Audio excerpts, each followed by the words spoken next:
The moment my father shoved the last of my clothes into a trash bag and tossed it at my feet, I understood something clearly.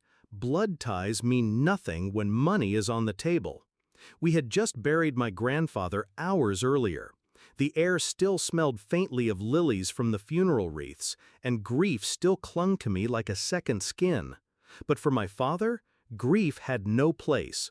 He stood in the study, face red with greed and triumph, waving the thick envelope from the lawyer's office as though it were a trophy. 400 million, he whispered first, then louder, almost manic. 400 million. Finally, it's mine. Then he looked at me, and the joy twisted into contempt. You, he sneered, pointing as though I were a stranger on the street. You're useless now. Dead weight. Your grandfather's gone. No one left to protect you.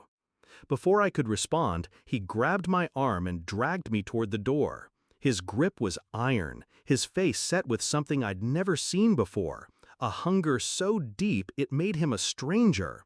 He shoved me outside, tossed the trash bag at me, and hissed, "Stay gone. You'll get nothing." The door slammed, and with it, the last illusion I had of a father. He wasn't always like this. As a child, I believed him invincible. He was charming, magnetic, the kind of man who could light up a room with just his laugh.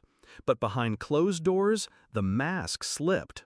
My mother left when I was 8, whispering to me in the dark, "Your father's greed will swallow him whole one day." She was right. My grandfather was the only shield I had. He'd sit me on his knee, whispering stories about honor, legacy, and resilience.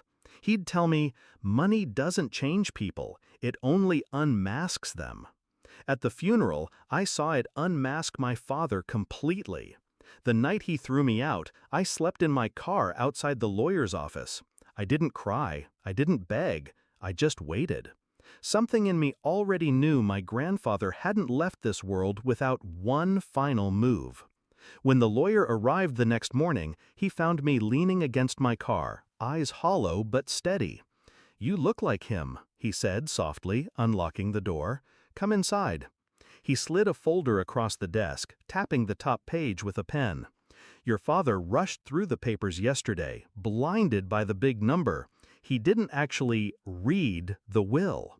I leaned forward. The words burned themselves into my memory.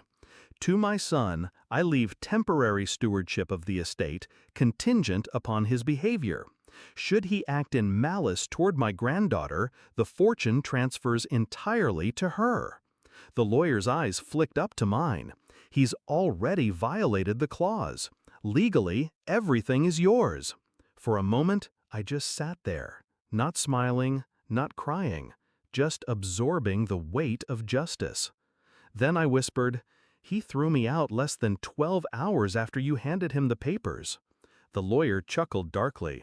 "Then I hope you're ready, because the empire is yours now." I didn't rush to confront him.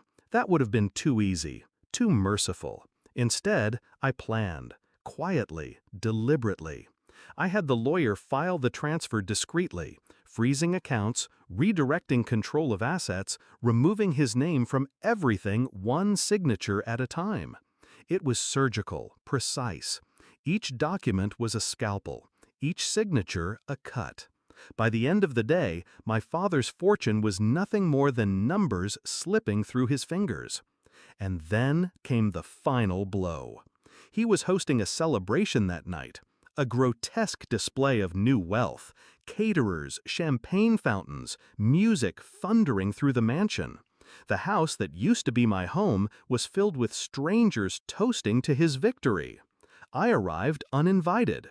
I walked through the door in the same dress I'd worn to the funeral, black and understated.